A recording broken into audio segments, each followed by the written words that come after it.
Baik, bismillahirrahmanirrahim. Assalamualaikum warahmatullahi wabarakatuh.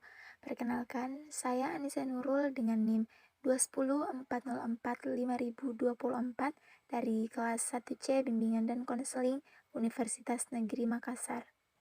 Di video kali ini saya akan menjelaskan mengenai materi komunikasi sebagai landasan keterampilan konseling. Nah, keterampilan komunikasi. Keterampilan komunikasi merupakan suatu hal yang sangat dibutuhkan atau keterampilan utama yang harus dikuasai oleh konselor untuk penyelenggaraan praktik konseling. Nah, selanjutnya prinsip komunikasi. Prinsip dasar komunikasi merupakan hal yang paling esensial dalam kehidupan manusia, tidak hanya dalam proses konseling. Dengan adanya komunikasi, seorang individu bisa mengekspresikan dirinya, serta membentuk jaringan sosial dan mengembangkan kepribadiannya. Nah, selanjutnya tujuan utama keterampilan konseling. Nah, tujuan utama dari keterampilan konseling itu sendiri untuk membantu konseli mengembangkan keterampilan pribadi dan inner strength atau kekuatan batin agar mereka dapat menciptakan kebahagiaan di dalam kehidupannya sendiri dan orang lain. Selanjutnya, tujuan lain dari keterampilan konseling. Yang pertama ada supportive listening, memberi konseli perasaan dipahami dan diafirmasi. Yang kedua, mengelola situasi bermasalah. Yang ketiga, problem management. Yang keempat, mengubah keterampilan-keterampilan buruk konseli yang menciptakan masalah bagi konseli. Dan yang kelima, mewujudkan perubahan falsafah hidup. Nah, kelima tujuan keterampilan konseling ini diselenggarakan oleh konselor dengan media komunikasi, baik melalui bahasa verbal dalam wujud penyampaian kalimat atau kata-kata ataupun melalui isyarat tubuh atau bahasa nonverbal.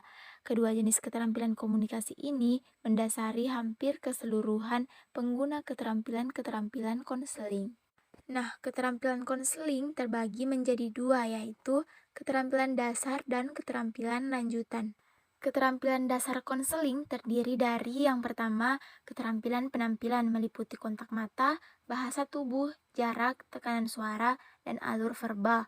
Yang kedua, ada keterampilan mendengar dasar meliputi pengamatan terhadap konseli, perilaku verbal, dorongan, parafrasa, dan membuat kesimpulan, refleksi perasaan, dan mengajukan pertanyaan. Yang ketiga ada keterampilan self-attending, meliputi kesadaran diri, humor, sikap non-judgmental terhadap diri, dan sikap non-judgmental terhadap orang lain, asli dan konkret. Nah, selanjutnya keterampilan lanjutan konseling terdiri dari yang pertama, keterampilan pemahaman dan penolakan meliputi empati tingkat tinggi, keterbukaan diri, konfrontasi, dan kesegaran. Yang kedua ada keterampilan perilaku, dan yang ketiga ada keterampilan mengakhiri konseling. Selanjutnya, peranan keterampilan komunikasi oleh Nelson Jones. Yang pertama ada komunikasi verbal. Nah, komunikasi verbal atau percakapan ini terdiri atas pesan-pesan yang dikirim oleh konselor kepada konseli dengan menggunakan kata-kata. Dimensi komunikasi verbal meliputi bahasa, isi, frekuensi pembicaraan, dan kepemilikan atas pembendaharaan kata-kata. Dimensi bahasa tidak hanya meliputi jenis bahasa, tetapi juga mencakup elemen seperti gaya bahasa formal atau informal yang digunakan. Nah, yang kedua, komunikasi vokal. Komunikasi vokal konselor dapat menyampaikan tentang apa yang sesungguhnya dirasakan dan seberapa responsif konselor secara emosional memahami perasaan konseli. Nah, komunikasi vokal ini mencakup 5 dimensi. Yang pertama, volume, yang kedua, artikulasi, yang ketiga, nada, yang keempat, penekanan, dan yang kelima, kecepatan berbicara.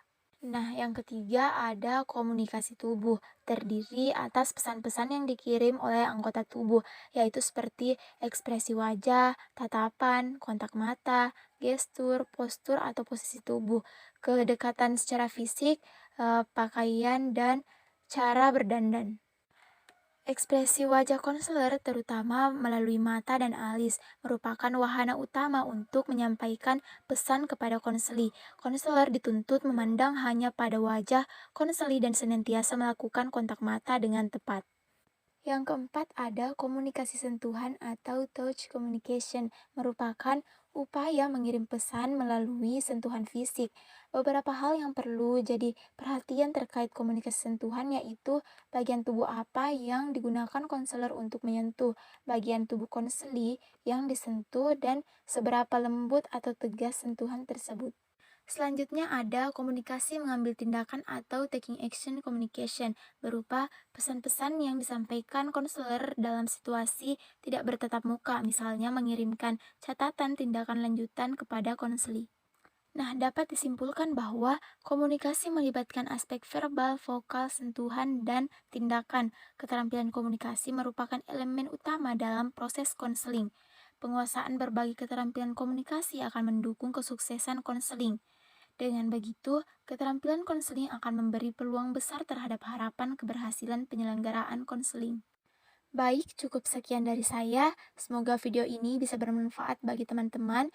Lebih dan kurangnya mohon dimaafkan. Assalamualaikum warahmatullahi wabarakatuh.